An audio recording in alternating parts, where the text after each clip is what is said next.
ಕಳೆದ 3-4 ದಿನಗಳ ಹಿಂದೆ ಮಳವಳ್ಳಿಯ ಒಂದು ಖಾಸಗಿ ಶಾಲೆಯಲ್ಲಿ ಮಕ್ಕಳಿಗೆ ಒಂದು ಊಟದ ವ್ಯವಸ್ಥೆಯ ಒಂದು ಕಾರ್ಯಕ್ರಮವನ್ನು ಏರ್ಪಾಡು ಮಾಡಲಾಗಿತ್ತು. ಆ ಸಂದರ್ಭದಲ್ಲಿ ಊಟದಲ್ಲಿ ಒಂದು ಸ್ವಲ್ಪ ಬಹುಶಃ ಏರುಪೇರು ಆಗಿದೆ ಅಂತಕ್ಕಂಥದ್ದು ಈಗ ಕಳೆದ ಒಂದು 3-4 ದಿನಗಳ ಹಿಂದೆ ಹತ್ತತ್ರ 45 ಜನ ವಿದ್ಯಾರ್ಥಿಗಳು ಇವತ್ತು ಏನು ಆಸ್ಪತ್ರೆಗೆ ದಾಖಲಾಗಿ ಚಿಕಿತ್ಸೆಯನ್ನು ಪಡೆದುಕೊಳ್ತಾ ಇದ್ದಾರೆ. ಅದರಲ್ಲಿ ಒಂದು 22 ಜನ ಮಕ್ಕಳು ಬಹುಶಃ 10ನೇ ಕ್ಲಾಸು ಓದ್ತಾ ಇರ್ತಕ್ಕಂಥ ವಿದ್ಯಾರ್ಥಿಗಳು, ಇನ್ನು ಮಿಕ್ಕದಂತೆ 7ನೇ ಕ್ಲಾಸು 6ನೇ ಕ್ಲಾಸು ಈ ರೀತಿ ಮಕ್ಕಳುಗಳು ಇವತ್ತೇನು ಬಂದು ದಾಖಲಾಗಿದ್ದಾರೆ.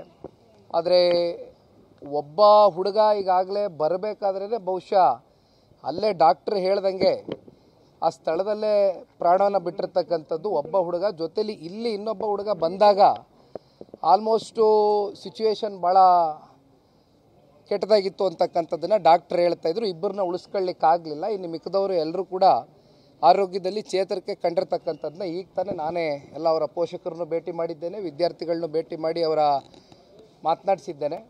ಬಹುಶಃ ಇನ್ನು ಕೆಲವು ದಿನಗಳಲ್ಲಿ ಡಿಸ್ಚಾರ್ಜ್ ಆಗ್ತಾರೆ. ಭಾಳ ಅತ್ಯಂತ ದುರದೃಷ್ಟಕರ ಅಷ್ಟಂತೂ ಹೇಳ್ಬೋದು. Very unfortunate.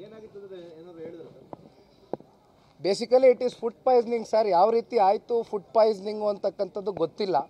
ಯಾವ ರೀತಿ ಒಂದು ಪ್ರಿಪ್ರೇಷನ್ ಮಾಡಿದರು, ಊಟದಲ್ಲಿ ಏನಾದರೂ ವ್ಯತ್ಯಾಸ ಆಗಿತ್ತಾ? ಯಾಕೆಂದರೆ ಅವತ್ತು ಹೋಳಿ ಇತ್ತು ಅಂತಕ್ಕಂಥದ್ದು ನಮ್ಮೆಲ್ಲರ ಒಂದು ನನಗೆ ಸಿಕ್ಕಿರ್ತಕ್ಕಂಥ ಮಾಹಿತಿ, ಹೋಳಿ ದಿನ. ಹಾಗಾಗಿ ಗೊತ್ತಿಲ್ಲ ಏನು ಫುಡ್ನಲ್ಲಿ ಏನು ಒಂದು ಸ್ವಲ್ಪ ಏರುಪೇರು ಆಯಿತು ಅಂತಕ್ಕಂಥದ್ದು ನನಗಷ್ಟು ಇನ್ ಡೆಪ್ತ್ ಮಾಹಿತಿ ಇಲ್ಲ. ಬಟ್ ಖಂಡಿತವಾಗ್ಲೂ definitely it's A food poisoning. ಹಾಗಾಗಿ ತುಂಬ ಜನ ಡಯರಿ ಆಗಿರೋ ಅಂಥದ್ದು ಇರ್ಬೋದು, ವಾಮಿಟ್ ಆಗಿರೋ ಅಂಥದ್ದು ಇರ್ಬೋದು, ಇವೆಲ್ಲವೂ ಸ್ವಾಭಾವಿಕವಾಗಿ ಆಗಿದೆ. ಹಾಗಾಗಿ ಇದು ಇಲ್ಲಿಗೆ ಬಂದು ನಿಂತಿದೆ. ಲ್ಯಾಬ್ ರಿಪೋರ್ಟ್ ಇನ್ನೂ ಬಂದಿಲ್ಲ, ಕೇಳಿದ್ದೀನಿ. ಎಲ್ಲ ಸಮಗ್ರ ಮಾಹಿತಿಯನ್ನು ಕಲೆ ಹಾಕಿ ಕೊಡ್ತೇವೆ ಅಂತ ಹೇಳಿದ್ದಾರೆ.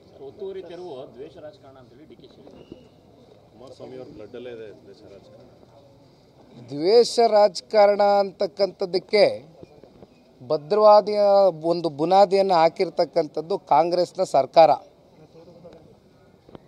ಹಲವಾರು ದಶಕಗಳಿಂದ ಸ್ವಾತಂತ್ರ್ಯ ಬಂದ ಮೇಲಿಂದ ಹಲವಾರು ಸರ್ಕಾರಗಳು, ಪಕ್ಷಗಳು, ಹಲವಾರು ನಾಯಕರುಗಳು ಉತ್ತಮವಾದಂಥ ಒಂದು ಆಡಳಿತವನ್ನು ನಮ್ಮ ರಾಜ್ಯಕ್ಕೆ ಕೊಟ್ಟಿದ್ದಾರೆ. ಆದರೆ ಇಲ್ಲಿವರೆಗೂ ಕರ್ನಾಟಕದಲ್ಲಿ ದ್ವೇಷದ ರಾಜಕಾರಣಕ್ಕೆ ಯಾರೂ ಕೂಡ ಸೊಪ್ಪಾಕಿರಲಿಲ್ಲ. ಆದರೆ ಯಾವಾಗ ಕಾಂಗ್ರೆಸ್ಸು ಕಳೆದ ಒಂದು 2 ವರ್ಷದಿಂದ ಈ ರಾಜ್ಯದಲ್ಲಿ ಆಡಳಿತಕ್ಕೆ ಬಂದಿದೆ, ಆಗಿನಿಂದನೂ ಇವತ್ತು SIT ಇರ್ಬೋದು, ಲೋಕಾಯುಕ್ತ ಇರ್ಬೋದು, ಇವರೆಲ್ಲದಕ್ಕೂ ನಾನು ಭಾಳ ಅತ್ಯಂತ ಗೌರವ ಕೊಡ್ತೇನೆ. They are all independent bodies ಇವತ್ತು.